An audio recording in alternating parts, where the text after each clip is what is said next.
Welcome to all of you in this second lecture on the design of control unit.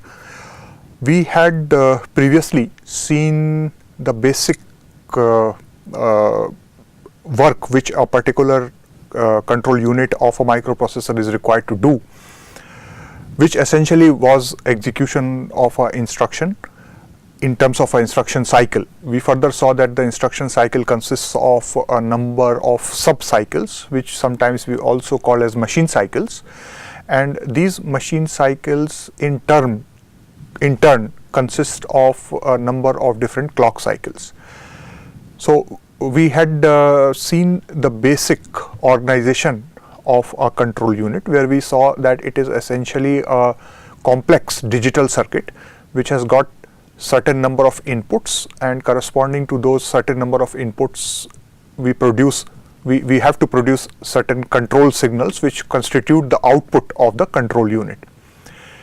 So we had already seen one possible implementation of control unit, which is the hardwired control unit, where we saw that for each and every output of the control unit we need to write the corresponding governing Boolean equation.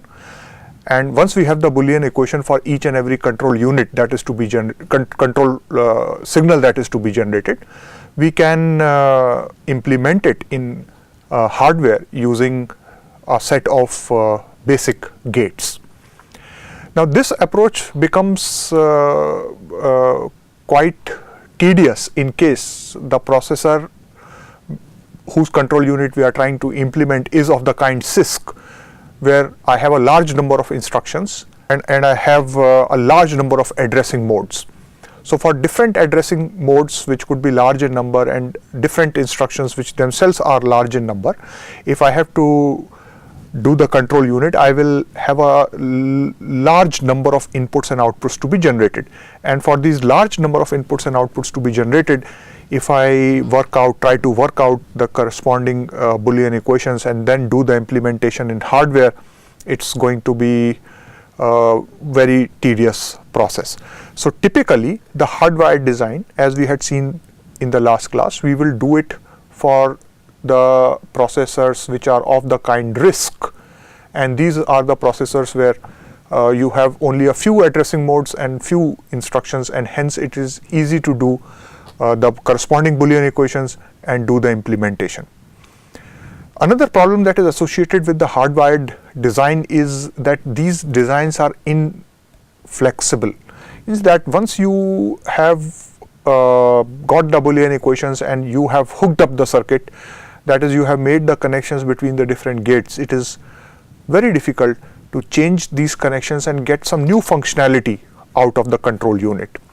So particularly in design and development phase of the processor, this inflexibility of the design is a big problem.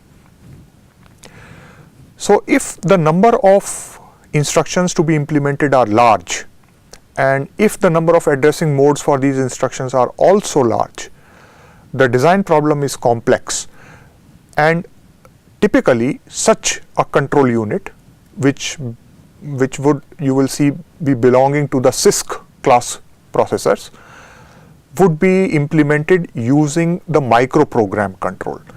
So today we will see the alternate solution for implementing the control unit, which is the microprogram control. We will see the salient points about the microprogram control and what are the main things to be kept in mind when we are doing a control unit design using microprogram control. So once again I take you back to a single bus processor design, where we have a single common bus and then we have all the registers, control unit, the ALU, everything connected to this single common bus. So you can see here that the program counter, MAR, MBR, ALU, the register set R0 to Rn minus 1, the instruction register, the control unit, everything is connected to a single common bus. So let's just recall that if I were to execute some instruction on this single common bus, how would I do it? So let's see the instruction add R1 comma X. So this instruction We have seen this instruction earlier as well. So this instruction adds a value from a memory location X to R1. So if I see what all would be required for execution of this instruction, the first thing that I need to do is I need to fetch the instruction. So if you would recall the fetch machine cycle, in the first clock cycle of the fetch machine cycle, the contents of PC are to be shifted to MAR. To be able to do that, the control signals that are required to be generated. So you can see here that these are the set of control signals which I have marked. So the control signals which will be required to be generated would be PC out and MAR in. So MAR in is here and PC out is here, so that the contents of PC can be shifted into MAR. That's exactly what will happen if I assert MAR in and PC out. Once the contents of PC are shifted into MAR, the next thing that we will do is we will read from the memory. Whatever is read, we will shift it to MBR. So these are steps which we have already seen. I am just recalling them for you so that you are able to connect our discussion today from the last time. So to be able to read the memory and put the contents of the memory into MBR, the two control signals that you will require would be memory read, which is a control signal to be generated by the control unit, and it will be sent to the memory. And the other control signal is MBR in, which is here, and you can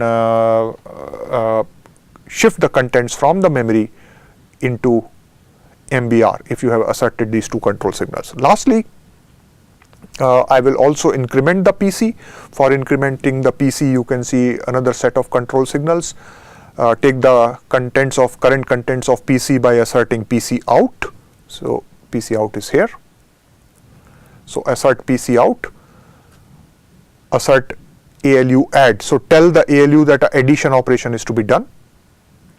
And the other input to the ALU has to be the increment. PC has to be incremented.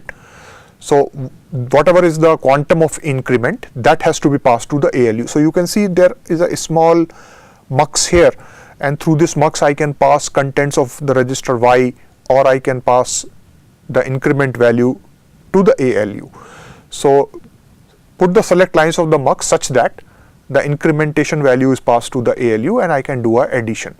So that's what we will do in the second clock cycle of the fetch machine cycle. And finally, whatever we have read from the memory, I will put it into the IR register, and the incremented value of PC, I will put it back into the PC. So PC in, Z out, IR in, MBR out. These are the control signals that are required to be generated. At the end of the third clock cycle, the instruction would be fetched and the complete code of the instruction would be in the IR register. So remember that whenever I am executing an instruction, I first fetch it and put it in the IR register. From the IR register, I decode the instruction and then go ahead with the execution of the instruction. So at the end of the third clock cycle, the fetch sequence would be completed.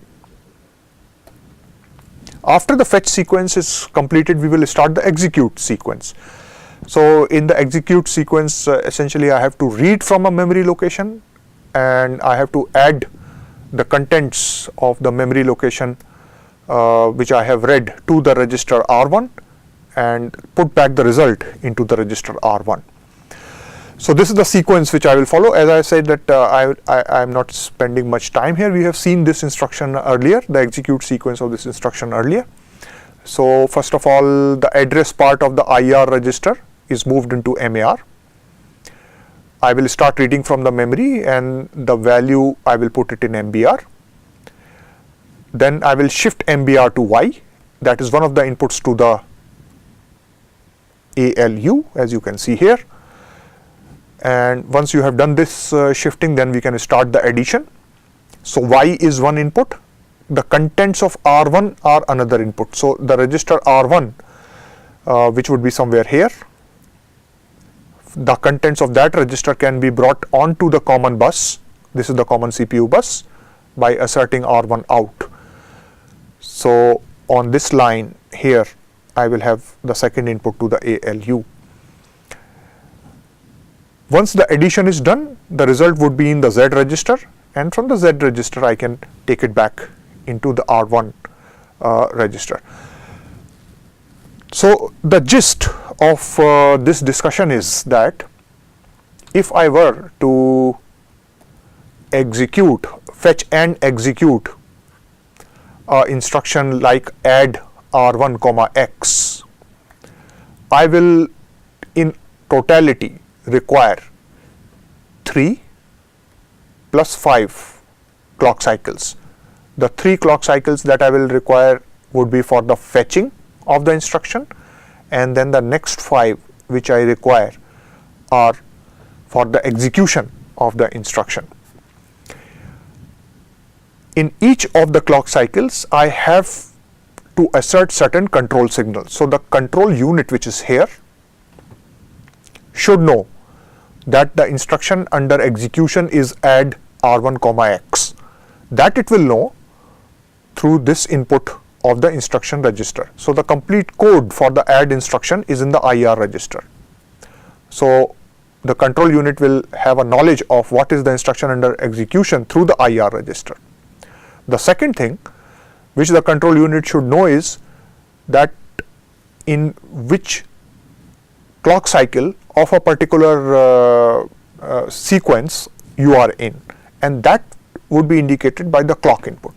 Once I have these 2 inputs into the control unit, I need to produce all these control signals one after the other in different clock cycles. So 5 clock cycles for execute, 3 clock cycles for fetch, and in different clock cycles I just need to produce these different control signals so as to be able to fetch the instruction and execute it.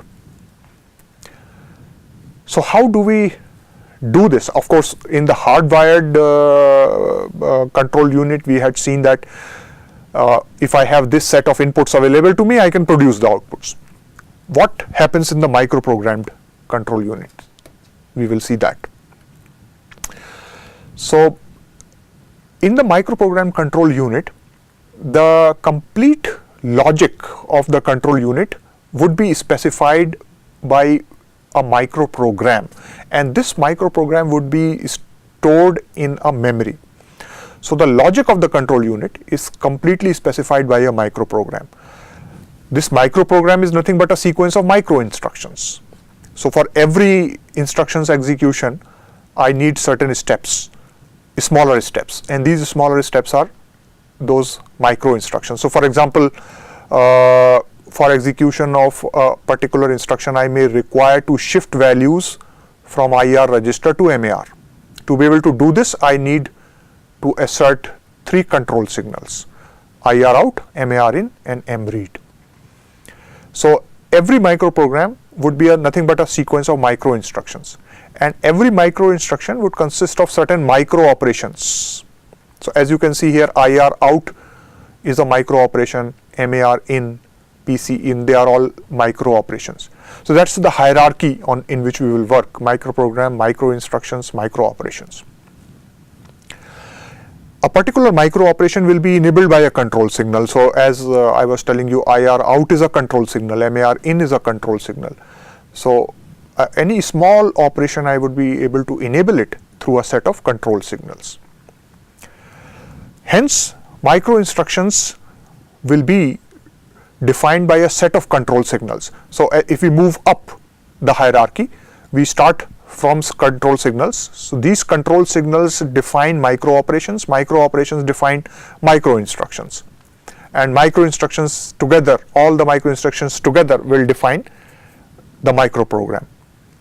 So the micro instructions are actually defined by control signal, which are nothing but at any given instant of time a control signal would be either 1 or 0.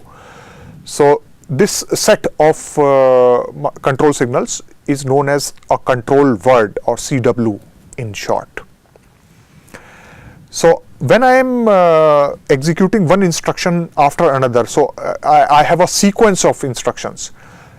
So these sequence of instructions which I will be executing, I will get the idea about the control signals that are to be assorted for execution of these sequence of instructions through a set of ones and zeros which are stored in a ROM, and this micro program would be stored in the ROM, and hence it is also known as firmware. Remember that any software that is stored in a ROM, we also refer to it as a firmware.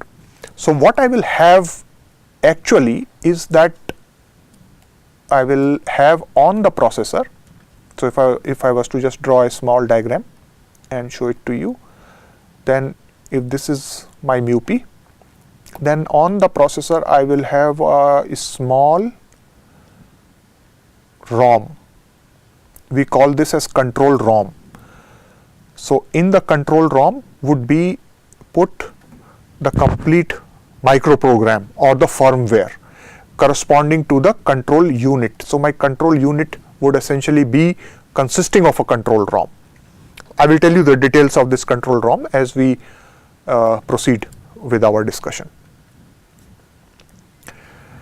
So the control unit is nothing but a logic circuit which does the sequencing through the micro instructions and generates these control signals to execute each micro instruction. So the complete information about which control signal is to be generated for a particular instruction in a particular clock cycle, that complete information is in the control ROM. When I am executing an instruction, I will have to go from one location of the control ROM to another location of the control ROM. So essentially I will have to sequence. So I should have a proper sequencing logic which will take me from one location of the ROM to another location of the ROM, so that I can read those locations, and when I read those locations the corresponding control signals can be generated. So in the control unit I will have a control ROM and I will have a proper sequencing logic. We will see the complete block diagram shortly. So if I was to see the implementation, I was telling you that each control signal will be represented by a 0 or a 1, and a set of control signals which are control word, also referred to as micro instructions, and the sequence of control words will be corresponding to the control sequence of machine instruction, and they constitute the micro routine for that instruction. So every instruction, for executing every instruction, I will have to generate set of control signals in different clock cycles, and that is the micro routine which I will have for that instruction. This micro routine would be stored in a spatial memory called control memory, which I was just telling you is the control ROM. Remember that any Boolean function can be implemented using ROM. What is a Boolean function? A Boolean function, or for that matter any complex digital circuit consisting of number of Boolean functions, is nothing but a input-output relation. So I have a set of input variables, and corresponding to those set of input variables I need to generate certain number of output variables. Now what I could do is that I could put inside this box complex hardware, which will be a set of gates interconnected with each other. That's what I do in the hardwired design. What I can also do is that I can treat these inputs as addresses, and I can treat these outputs as data, and in every location of the ROM, so I am now treating this box as a ROM. So in every location of the ROM I have certain number of bits stored, and depending upon how many control signals I want to generate, so many bits I will require. So let's say I want to generate 16 control signals at any given point of time, so I will require 16 bits in each location. Which control signal has to be active and which control signal has to be inactive, that I can specify by putting a corresponding 1 or 0. So this is the way in which the control memory, which is essentially the control ROM, is going to be organized. So if we see the actual breakup of how I would be storing information into the control ROM, this picture would tell you something about it. See, every instruction would require a fetch in the beginning, then an execute cycle. There will be some instructions which may require fetch, an indirect cycle, then an execute cycle. And sometime when I am ending an instruction, I may require to do a jump, I may be required to do an interrupt cycle. So instead of repeating the information again and again for fetching the instructions, I would want to keep the information which is repeated in the ROM only once. So for example, the information related to fetch cycle of any instruction, you will find it only once. It would be present in the control ROM. So you can see here that initial few locations of the control ROM could correspond to the information that we require for doing an instruction fetch.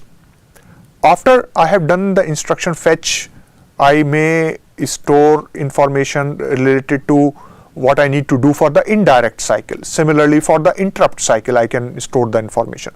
And then I will have individual informations for the different instructions. So for example, for the AND instruction, I have a set of locations dedicated. For the add, I have a set of locations dedicated. So the main idea would be that I want to keep this control ROM size as less as possible. So I don't want to put the fetch information again and again with every instruction. So whatever is common, store it only once.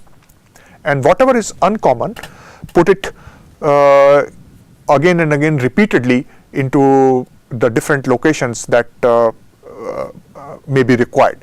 So the add routine, as you can see, the add execute routine is different from the AND execute routine, and hence you can see that these two routines are separately stored, while the fetch, which is common for all the instructions, you can see that the fetch routine is stored in the control ROM only once. So essentially, if I was to open this up, what I will see is that in the control ROM I have many locations. So as I was giving you an example of the add instruction, suppose you have add R1 comma X instruction. So the add R1 comma X instruction initially is required to be fetched. For fetching the instruction, you require 3 cycles.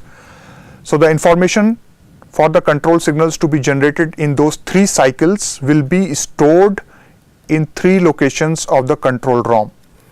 So those could be the initial 3 locations. So location with address 0, with address 1 and address 2. So here I have information corresponding to fetch. And this information is same for any instruction. I always fetch instruction, and whenever I fetch an instruction, I do the same set of things. So I don't repeat these 3. So this is common, as you will see here. But once I have fetched, I need to do different things. So maybe for add instruction, I will do 5 more T states. There might be another instruction for which I will do maybe just 3 more T states. So the subroutine or the micro routine corresponding to the add instruction would be stored somewhere in the control ROM. Maybe, as you can see in the picture on the right hand side, the add instruction routine is somewhere here. So I may require, depending upon how many cycles are required for the addition, so many locations. So if 5 are required, I will have 5 locations. In case there was an instruction which required only 3, I will have just 3 locations dedicated to that. But what I will also require, if I have to do something like this, is that once I have done the fetching of the instruction, I would need to jump to the appropriate routine for that particular instruction. So fetching is fine. Always I will do the fetching. But after I have done the fetching, depending upon which instruction I am dealing with, If it is a AND instruction, I need to go here. On the other hand, if it is a add instruction, I need to go here. So depending upon which instruction I am dealing with, I would need to do an appropriate jump. And this appropriate jump would be done with the help of another piece of hardware, which I will call as the sequencing logic. So this sequencing logic will tell me where from would the next address for the control ROM come from. So we will see some more details and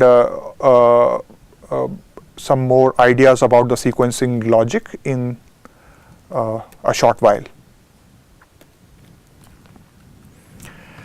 So if I was now I believe that by this time you have some idea about what the control ROM, the insides of the control ROM contain, and what would it be like to be executing instruction with the help of a control ROM.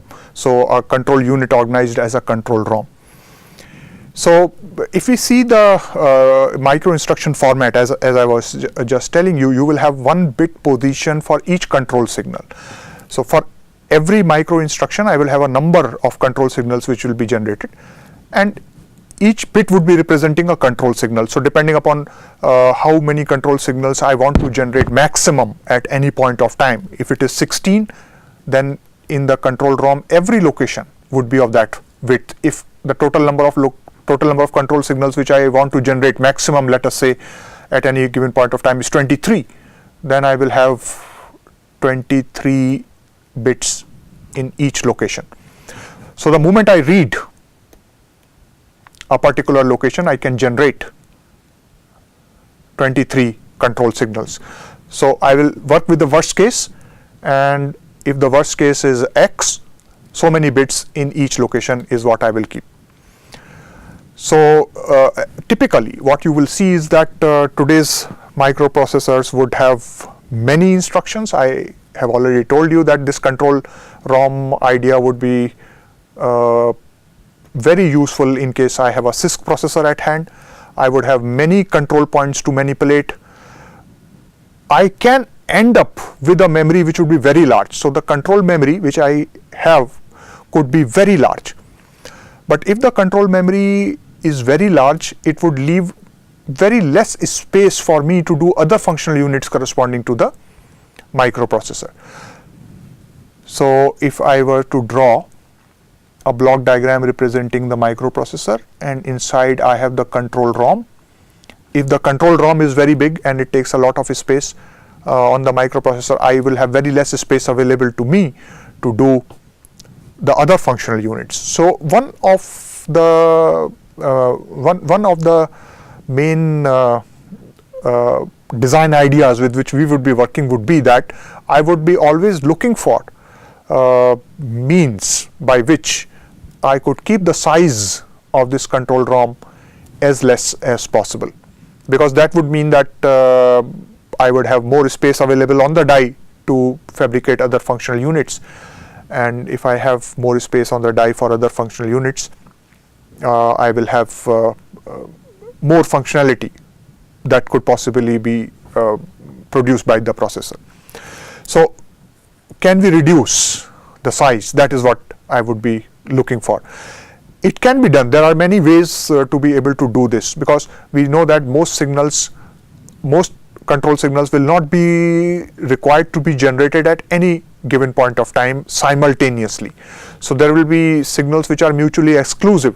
So for example, to the ALU, you will only tell the ALU to do either the addition operation or the subtract operation or the multiply operation. You don't tell the ALU to do all these things together. So the add and the subtract signal are mutually exclusive. Similarly, from the program counter, you would be only either taking out the value or you will be writing the value into the program counter. So at any given point of time, you will not be writing as well as reading from the program counter. So both PC in and PC out cannot be active at any given point of time. So what we can do is that we can group all the control signals that we have into groups which are mutually exclusive. And then I can code for the groups, and then within the groups I can code for the different control signals. So I will just tell you something more about this idea in a short while. So the encoding which I do to reduce the size of the control memory can be indirect as well. So for example, I could have a ALU which does 8 arithmetic operations and it does 8 shift operations. So what I could do is that one bit I could use to identify whether the operation is a shift or arithmetic, and the remaining I can use to identify within arithmetic which is the operation to be done, and within the shift what is the operation to be done. Of course, the moment we do this grouping and then decode the grouping and then actually produce the control signals, we will have to pass through multiple stages of hardware. And when we pass through multiple stages of hardware, that could lead to delay. So from the point of time that I have the input given to the control unit to the point of time that the control signals are produced, it could be taking me some more time. That is the drawback which we will have to keep in mind. So if we will see the different types of microprogramming, we will see there are two kinds. One is the vertical microprogramming, another is the horizontal microprogramming. The horizontal microprogramming is straight. So as I was telling you that in case you have 23 control signals to be generated, what you need to do is that take a ROM, every location in the ROM would have space for 23 bits, and you generate those 23 bits in one go. The main benefit of this is that I don't have to pass through any decoding stages, and generation of control signals is going to be very fast. So if I'm looking for a speed of operation, horizontal microprogramming is what I will go for. But the problem with horizontal microprogramming is that every location, as I was telling you, is going to be maximum number of control signals that can be generated size. So if at any point of time or if I look across the control unit and count the number of control signals, there are 23, every location has to be 23. Maybe I don't need all these 23 at any given point of time together, but horizontal microprogramming will ignore that particular fact, and because it ignores this particular fact, it's going to take a larger size on the die. The way out is vertical microprogramming, the idea about which I was giving you. So I was telling you that each there are going to be groups of micro instructions which will be mutually exclusive. So you form all the groups. Once you have formed all the groups, then from within the group you identify each group by a set of bits, and then within that group what are the control signals to be generated, identify that by another set of bits. So the total size of the control ROM can go down. So each micro instruction will specify a single or few micro operations to be performed. So it does a sort of encoding, and hence it requires decoding. Because it requires decoding, you have to pass through the extra layer of hardware. Because you pass through the extra layer of hardware, the speed of conversion from input to output is going to go down. So that's the downside of vertical microprogramming, but the upside is that I can do with much lesser space than what I would require for the horizontal microprogramming.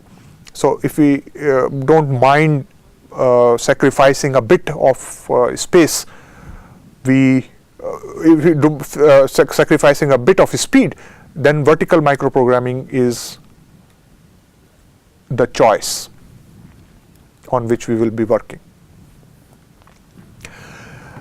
This slide just gives you a brief graphical representation of what a micro instruction in horizontal format and a vertical format would look like. So for example, if you look at the vertical micro instruction, you can see here that I have a few bits which will tell me what is the function. So depending upon which group of instructions, which group of control signals I am interested in generating, the function code corresponding to that group is going to be coded here. Then there is going to be some fields which will tell me about the jump conditions. So in case this jump condition is true, then I need to pick up a address which is the field labeled micro instruction address. Remember that once I have executed a micro instruction, I need to know where do I go next. So in case I have some instruction corresponding to a jump kind of activity, then I can check for the jump logic here, the condition on which this jump will be taken, and then if that condition is true, I will pick up the next address from here, from this particular field. On similar lines, you will find the horizontal format which is given here. So you have all the control signals, internal CPU control signals, system bus control signal. You don't do any encoding here. So you don't have any function codes, straight put all the control signals. Then the jump condition as earlier, the one that we were just now talking about, and following the jump condition I have the next address of the micro instruction which will be used in case the jump condition comes out to be true. So typically the horizontal micro instruction would be of larger size compared to the vertical micro instruction, as I have already told you. The sequencing from one micro instruction to another micro instruction which is required to be done for correct execution of program can be done. There are different methods of being able to do that. The sequencing information I can keep it with each machine instruction. So if each machine instruction has a separate micro routine in the control memory, every machine instruction, let us say I have a separate micro routine, then simple sequencing logic will work, but the control memory size will increase. So if for every instruction I repeat the information, I can keep the sequencing logic. I have to just go to the start of that particular instruction, and from there on it will be all sequential in nature. But for example, if you put the fetch information for every instruction again and again in the control ROM, the size of the control ROM will increase. So similarly, if you are putting the information corresponding to the indirect cycle again and again, corresponding to every instruction that uses the indirect cycle, then in that case the size of the control ROM would go big. So we need a control ROM, as I was telling you, where the information which is used again and again by different instructions, if I can put it only once somewhere in the control ROM, and only the unique information I put it separately in the control ROM, then in that case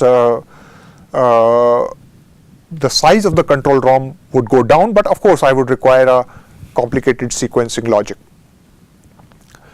But the complication in the sequencing logic is well within the boundary of being achievable, and that is what is exactly done. If we see the block diagram of the control memory, this is what it would look like. You can see the different functional units of the control ROM along with the control unit.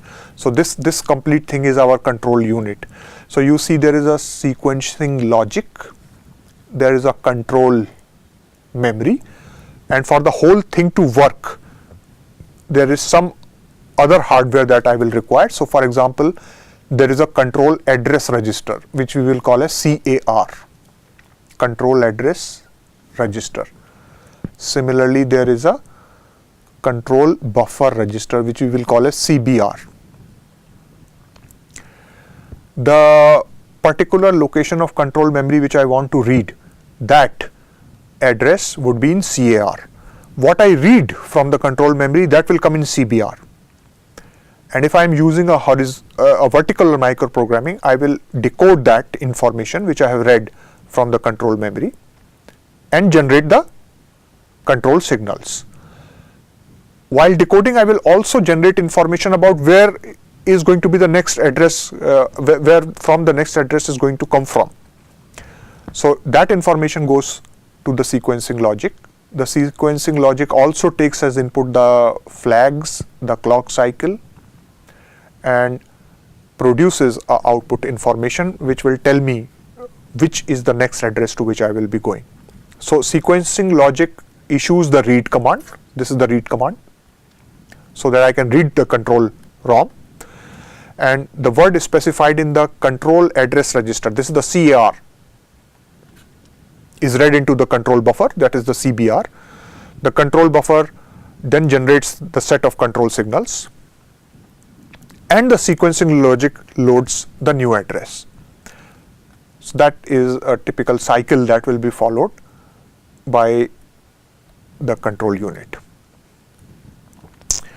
The next address decision, now we are on to the last few things about the control unit. So the next address decision or the sequencing which I can get would be dependent upon the ALU flag and the CBR.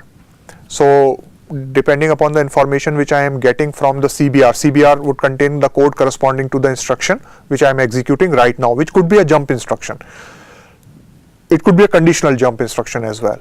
So if it is a conditional jump instruction and the condition is true, then I will know from the CBR where do I go next. So I can, there are different possibilities as far as sequencing is concerned. So I can simply go to the next instruction. So just add a 1 to the address. So just go and execute the next micro instruction sequence, or I may be required to jump to a new routine.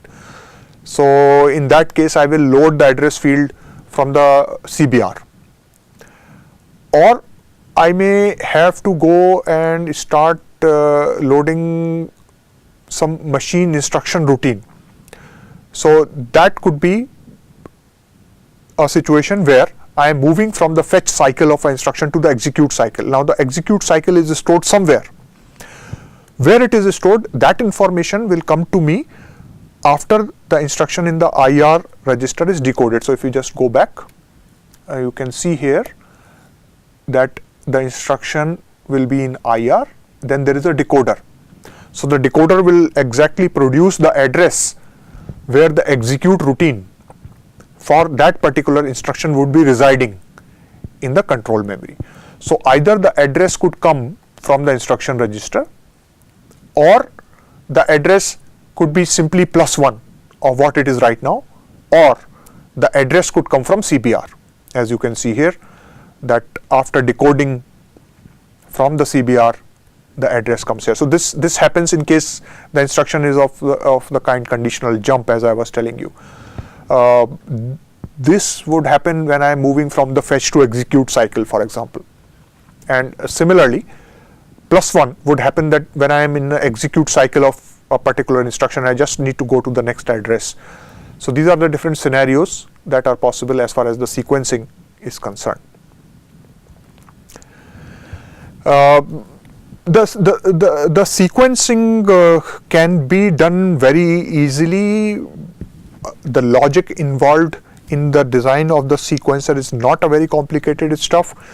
The first control that for sequencing that was proposed was by Wilkes back in 1951, and it was nothing but a matrix which was partially filled with diodes, where each diode was a control signal. So Wilkes gave a way in which the control unit could be implemented, and the basic idea was the one that I was just telling you about, implementation of a control unit with a control ROM. So during one cycle, one row is activated. Just like in a control ROM, during one cycle you read one row. So here in one cycle, one row is activated, and it generates signals where a diode is present. The first part generates all the control signal, the second part generates address for the next cycle. So I'll just show you a picture of the Wilkes control to give you an idea of what it looks like. So you can see here that this part generates the control signal, and this part generates the address. So this is the address decoder. The input to the address decoder comes from a register. So our instruction under execution at any given point of time would require a set of control signals to be generated, and I will also need information about where do I go next. So that information I will load in one of the registers. When the clock cycle ends, the information is moved into the next register, that is register 1, and I will again generate a new set of control signals and a new address. And this process can go on repeating again and again, and the program execution can continue. So the basic idea of using a diode based matrix, which was later translated into a ROM based control unit, was proposed by Wilkes. So the basic control unit design consideration that we have seen till now would be that I would be worried about the size of the micro instructions. I need to keep them as less as possible. Of course, in the process, as I have told you, I might sacrifice on speed.